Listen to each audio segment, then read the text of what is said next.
Balasan untuk ular sawah. Pada suatu hari, kura-kura bermain di dalam hutan. Kura-kura tidak perasan ular sawah sedang tidur di dalam semak. Tiba-tiba, ular sawah yang sedang tidur terjaga lalu keluar dari semak. "Apakah yang kamu buat di sini, kura-kura?" "Saya sedang bermain." Tiba-tiba, sebatang dahan kayu yang besar jatuh menimpa badan ular sawah itu. "Aduh, sakitnya. Tolonglah aku, kura-kura." "Ular sawah, aku akan cuba mendapatkan pertolongan." Sewaktu sedang mencari pertolongan, kura-kura ternampak seekor kerbau. "Wahai kerbau, bolehkah kamu menolong ular sawah?" tanya kura-kura. Kura-kura menceritakan kejadian yang menimpa ular sawah. Kerbau pun bersetuju untuk menolong ular sawah. Kerbau mengekori kura-kura ke tempat kejadian tersebut. "Sakitnya badanku. Tolonglah aku, kerbau." Kerbau menggunakan tanduknya untuk mengalihkan dahan kayu di atas badan ular sawah itu. Malangnya, pada ketika itu juga ular sawah melilit badan kerbau.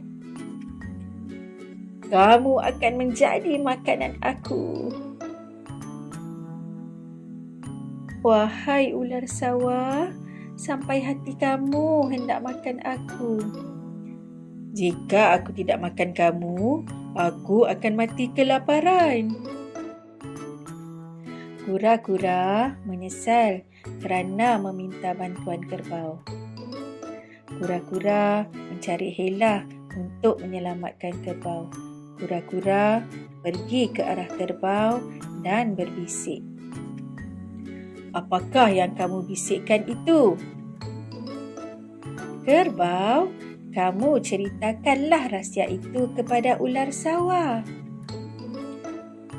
"Ular sawah, kamu akan rugi jika makan saya pada hari ini.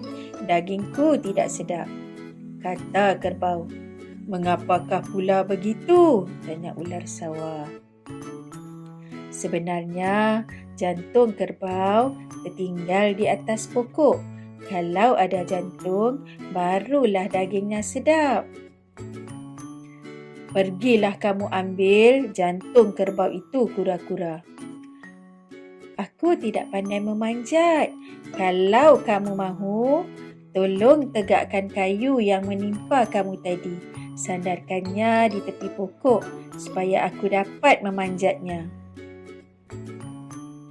Ular sawah percaya akan kata-kata kura-kura itu. Ular sawah memisahkan lilitannya. Kerbau terus melompat lalu mengangkat batang kayu dan menolakkan ke atas badan ular sawah. "Aduh, sakit badanku." "Kerbau, kura-kura, tolonglah aku." Inilah balasan untuk orang yang tidak mengenang budi. Rasakanlah. Kura-kura dan kerbau meninggalkan ular sawah itu. Ular sawah menyesal dengan sikapnya yang tidak mengenang budi. Akhirnya, ular sawah itu pun mati.